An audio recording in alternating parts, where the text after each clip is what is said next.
Bonjour à toutes et à tous. Alors, je partage avec vous aujourd'hui un petit secret parce que Noah n'est pas au courant. C'est une surprise que l'on va lui faire. Dans notre démarche vraiment de revenir à l'essentiel, dans cet esprit minimaliste, on est très attaché à pouvoir offrir des choses qui ne sont pas forcément du matériel. Alors, bien entendu, il y en a de temps en temps, mais on privilégie vraiment les expériences de vie, les choses qu'on va pouvoir partager ensemble, voilà, des choses qui nous tiennent à cœur en fonction des envies de chacun, bien entendu. Noah, c'est un enfant qui aime beaucoup la nature, qui aime beaucoup les animaux. Et justement, eh bien, on avait envie de lui faire cette surprise. Alors, on en a la possibilité. Je ne vous en dis pas plus, je vous laisse découvrir.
petit retour sur la journée soigneur aux eaux qu'on a fait donc avec Noah aux eaux de la Flèche. C'était très sympa. Alors c'est pas une journée complète, hein, c'est des demi-journées de 3h30. Donc nous on a fait la session qui débutait à 8h15 le matin. Et franchement c'est bien parce que déjà on était à la fraîche et vu les températures, il vaut mieux. Et puis les animaux clairement sont beaucoup plus réceptifs. Et voilà, il y a plein d'interactions et c'est quand même assez sympa. Donc Noah était très content de cette activité. On a pu approcher les kangourous, les suricates. On s'est occupé de l'hippopotame nain, d'un bongo. On a nettoyé son espace nuit. On a été voir le nourrissage des guépards. On s'est occupé après de nettoyer l'enclos des guépards. On a fait les girafes. Enfin, voilà, franchement, c'était super sympa. Et ce qui est bien, c'est qu'on peut choisir les secteurs en fait dans lesquels on a envie d'intervenir. Donc là, c'était une surprise qu'on a faite pour Noah et on avait choisi le secteur carnivore et herbivore. On avait hésité avec les oiseaux, mais voilà, une belle expérience de vie, et, quelque chose qui le marque beaucoup parce que forcément il est très proche de la nature et des animaux. Pour le moment, il a cette envie de travailler auprès des animaux, voilà, et de développer des espaces, d'œuvrer, j'ai envie de dire, pour la conservation. Donc c'est une belle manière aussi d'encourager les rêves de nos enfants. Et toute cette partie, enfin, minimalisme, moi ce que j'appelle le minimalisme, c'est ça aussi, c'est de ne pas forcément offrir des biens matériels, mais des expériences, des moments de vie, des moments de partage, et ça clairement c'était un moment très très chouette. Bon, j'ai coupé la vidéo parce qu'il y a un gros tracteur là qui est passé juste au moment où je vous parlais, on n'entendait rien et ça faisait plein de poussière. Alors aujourd'hui, on va découvrir un autre parc animalier. On voulait aller sur Terra Botanica qui se trouve pas très loin, là à côté d'Angers. Et malheureusement, c'est fermé. Alors on n'a pas compris, c'est vrai qu'on ne s'était pas renseigné vraiment avant parce qu'on partait du principe que c'était ouvert. Mais apparemment, le lundi, mardi, mercredi, le parc est fermé. Donc bon, eh bien, tant pis. On a cherché autre chose pour rebondir. Et du coup, on va aller au bioparc de Douai-la-Fontaine. On va découvrir, c'est un endroit qu'on ne connaît absolument pas. Et Pierre, le soigneur animalier, hier nous en a parlé. Donc du coup, ben, voilà, on va faire ça. C'est à 1 heure de route de là où on est, parce qu'on est à proximité de la Flèche. Mais en partant de bonne heure, on va être là-bas pour 9 heures. Et ça va être cool, j'espère. Voilà, je vais vous faire partager le parc, ce qu'on a aimé. Et j'ai envie de dire, ben, c'est parti.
On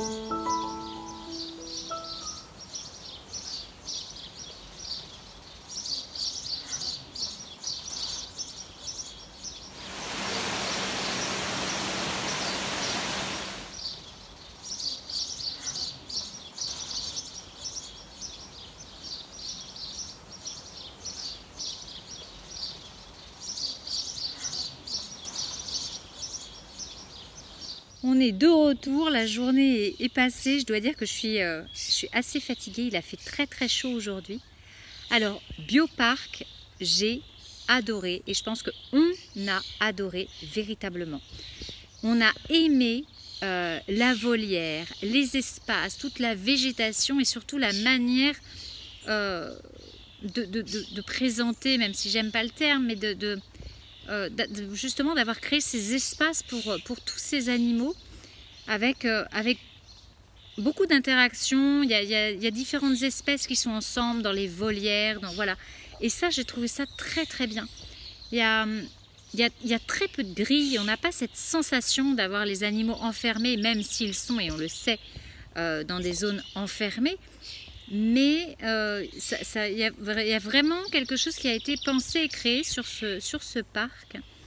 Une véritable action, on voit un peu partout aussi toutes les actions que le parc fait en aidant les associations à travers le monde, que ce soit dans la sauvegarde des vautours, que ce soit dans la sauvegarde des haras, des perroquets, enfin voilà, beaucoup d'animaux sont présents et la plus grande volière d'Europe. C'est vraiment très très chouette de pouvoir observer les tatous, de pouvoir avoir tous ces oiseaux volés, les haras, les ibis, d'avoir... Non, vraiment, on a aimé ce parc et on a été touché par les efforts, je pense, de fait pour proposer voilà, des animaux dans leur espace naturel. Hein, vous m'entendez bien, mais avec la végétation, voilà, vraiment, ouais, c'est vraiment très très chouette. Je vous conseille, si vous êtes dans le secteur, voilà, cet été, d'aller passer ce moment au parc et pourquoi pas d'aider les associations que le parc soutient, des associations qu'on retrouve d'ailleurs aussi aux Eaux de la Flèche par exemple. Donc je pense au Condor, voilà, et des fois ça fait du bien. Ça fait du bien de pouvoir donner pour que, voilà, que ce soit des rangers qui soient équipés en Namibie pour la sauvegarde des rhinocéros et autres. Et je trouve que c'est une belle manière de faire aussi. Donc bien évidemment on a donné à plusieurs reprises. Et je pense que je ferai aussi des dons en ligne, voilà, un peu plus tard. Donc une belle surprise, une belle découverte. C'est un parc sur plusieurs niveaux avec beaucoup, je pense que vous avez vu, hein, les galeries, les grottes. Voilà, ils ont vraiment utilisé la nature et ce qui était déjà sur place. Et ça, c'est très très chouette. On y retournera avec grand plaisir. De toute façon, la région là, tout autour d'Angers, la Loire est vraiment une région extraordinaire et je suis certaine qu'il y a beaucoup de choses à faire. Alors là, on est resté que 2-3 jours, le temps des allers-retours. Mais c'est certain que c'est une région dans laquelle on reviendra avec grand plaisir. Peut-être faire du canoë, du bateau, enfin voilà, il y a beaucoup de choses à faire. Je voulais vous présenter le logement vu de l'extérieur. Alors nous, on est sur la partie droite et puis il y a un autre logement sur la partie gauche. Voilà, donc c'est très respectueux de l'environnement, je trouve, dans la décoration. J'aime beaucoup l'extérieur, le bardage bois. Sous le côté, derrière la grande bâche, et bien en fait c'est la piscine qui est partagée. Et bien entendu, les propriétaires vont remplacer tout ça par une grande baie vitrée qui va pouvoir s'ouvrir. Comme ça, on aura l'impression d'être en piscine intérieure-extérieure. Je pense que ça va être très très chouette. Et puis à côté, vous avez la maison des propriétaires. Voilà, donc c'est vraiment un logement Airbnb hyper agréable et qui accepte les animaux de compagnie. Alors, je vous montre le petit logement Airbnb. Il y a une super belle terrasse qui est très sympathique. Bon, avec un barbecue, nous on ne l'a pas utilisé. Et puis voilà, on va rentrer avec la grande baie vitrée. Et voilà, vous avez un intérieur qui est tout neuf. Donc bon, il y a la télévision, sur laquelle on a regardé le match de foot de la France.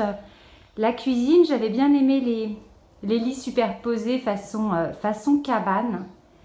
Je trouve que c'est vraiment très sympa. Voilà, donc ça c'était pour la pièce de vie. Je vous emmène tranquillement. Ça c'est le coin nuit. Je vais mettre un peu de lumière, peut-être que vous verrez mieux. Voilà, avec une tête de lit en bois. Je trouve ça aussi assez sympa. Bon, après il y a le placard, c'est assez commun. Et puis vous avez la salle de bain, ce sera peut-être mieux aussi.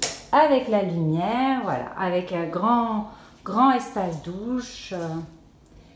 Bon, c'est vraiment un logement très sympa. Et si vous passez dans le coin, eh bien, pensez à réserver. Il y a la piscine avec et c'est plutôt chouette.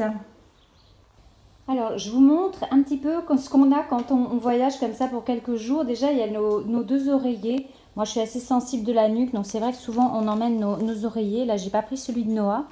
Ensuite, dans le sac, là, on a quelques vêtements et les peluches de Noah.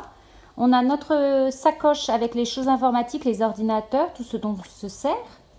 Ensuite, il y a la litière de Bibi avec les affaires de Bibi, les croquettes, des gamelles. Voilà, il y a tout un tas de choses à l'intérieur.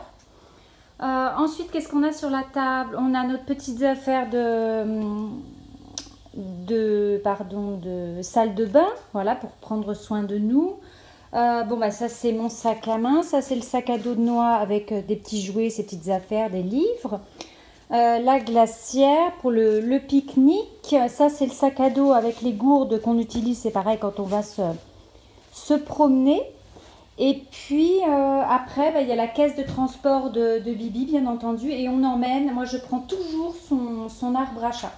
Voilà, donc ça c'est vraiment la base quand on voyage, alors avec plus ou moins important, mais en gros vous avez vraiment ça. Voilà, Prada elle est en attente de départ ce matin. Ça va Tchouchoune? Qu'est-ce que tu fais? Tu surveilles? Prada, elle est toujours anxieuse quand on bouge, comme ça part, parce que elle a peur de ne pas partir avec nous. Mais on rentre, ma Tchouchoune. Mais oui! Alors voilà, là on est en pause pique-nique. Alors on a attaché Bibi avec sa longe, il est avec son harnais. Et puis Prada, c'est pareil, elle est attachée au banc avec sa laisse. Alors ils sont pas contents parce qu'il y a Noah et François qui sont partis se promener. Donc ils sont tous les deux à observer ce qu'ils sont en train de faire. Hein mon Bibi? Ben oui, tu t'es enroulé avec Prada maintenant. Alors,